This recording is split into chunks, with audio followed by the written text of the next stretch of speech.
നിങ്ങൾക്കൊരാളെ തിരിച്ച് ജീവിതത്തിലേക്ക്, മരണത്തിൽ നിന്ന് ജീവിതത്തിലേക്ക് കൊണ്ടുവരാൻ താല്പര്യപ്പെടുന്നുണ്ടോ, നിങ്ങളൊരാൾ കേട്ടുകൊടുത്താൽ മതി. മനസ്സിലാകും ശരിക്കും. ഇതിലൊരു കാര്യമുള്ളത്, ഹിയറിങ്ങും ലിസണിങ്ങും തമ്മിൽ ഡിഫറൻസ് ഉണ്ട്.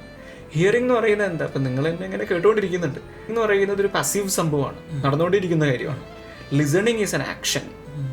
ലിസണിങ് ഒരു ആക്ഷനാണ്. ആക്ഷൻ എന്താ ആവശ്യമുണ്ട്? ഇൻറ്റൻഷൻ ആവശ്യമുണ്ട്, അറ്റൻഷൻ ആവശ്യമുണ്ട്, ഉള്ളിൽ സൈലൻസ് ആവശ്യമുണ്ട്. അതുകൊണ്ടാണ് സൈലൻറ്റും ലിസൺ എന്ന് പറയുന്ന പദവും ലിറ്ററലി എടുത്തു പോയി കഴിഞ്ഞാൽ ഒരേ അക്ഷരങ്ങളാണ്. നമ്മൾ സൈലൻറ്റ്, ബുദ്ധയൊക്കെ വരയ്ക്കുന്ന സമയത്ത് എളുപ്പമെന്നാണ് പറയുന്നത്. ബുദ്ധ വരയ്ക്കാൻ കുറച്ചിങ്ങനെ വലുപ്പമുള്ള ചെവി വരച്ച് കഴിഞ്ഞാൽ ബുദ്ധയായി എന്നാണ് പറയപ്പെടുന്നത്.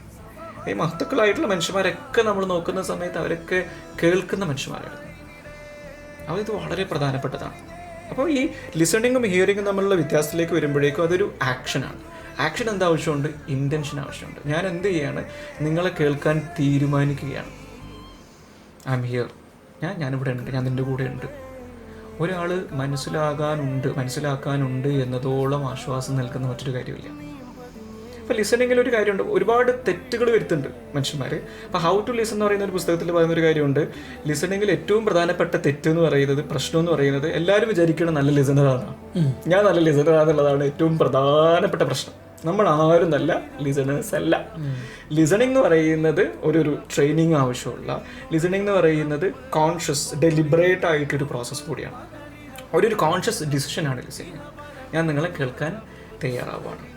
അപ്പോൾ ആ സമയത്ത് ഞാൻ സൊല്യൂഷൻ നൽകുക എന്നുള്ളതല്ല, അതേപോലെ തന്നെ ഫിലോസഫിക്കൽ റെസ്പോൺസ് നൽകുക എന്നുള്ളതല്ല, പിറ്റി റെസ്പോൺസ് നൽകുക എന്നുള്ളതല്ല. എന്നാലും എനിക്ക് അങ്ങനെ സംഭവിച്ചു പോലും, എന്തൊരവസ്ഥയാണ് നിൻ്റെത്, ഇങ്ങനെ പറഞ്ഞു കഴിഞ്ഞാൽ ആൾ പിന്നെ വന്ന് സംസാരിക്കുമോ? ഇല്ല. മറിച്ച് നിങ്ങൾക്ക് ഫീൽ ചെയ്യേണ്ടതായിട്ടുണ്ട്, നിങ്ങളെ മനസ്സിലാക്കാൻ ഒരാൾ പറയുന്നുണ്ട്. ഒരുപാട് കേസസിൽ ലിസണിങ് മാത്രം ചെയ്തിട്ട് മാറിയിട്ടുള്ള ആൾക്കാരുണ്ട്. തെറാപ്യൂട്ടിക് ആയിട്ടുള്ള ഇൻ്റർവെൻഷൻസിലേക്കൊന്നും പോയില്ല, ലിസണിങ് തന്നെ. പ്രത്യേകിച്ച് ഇപ്പോൾ ഈ സൂയിസൈഡ് പ്രിവെൻഷൻ്റെ സെഷൻസ് ഒക്കെ എടുക്കുന്ന ആൾക്കാരാണെങ്കിലും സൂയിസൈഡ് പ്രിവെൻഷൻ്റെ മൊഡ്യൂളുകളൊക്കെ വായിക്കുകയാണെങ്കിൽ നിങ്ങൾക്ക് മനസ്സിലാക്കാൻ പറ്റുന്നൊരു കാര്യം, ബേസ് ആയിട്ട് ചെയ്യേണ്ടത് ലിസണിങ് ആണ്.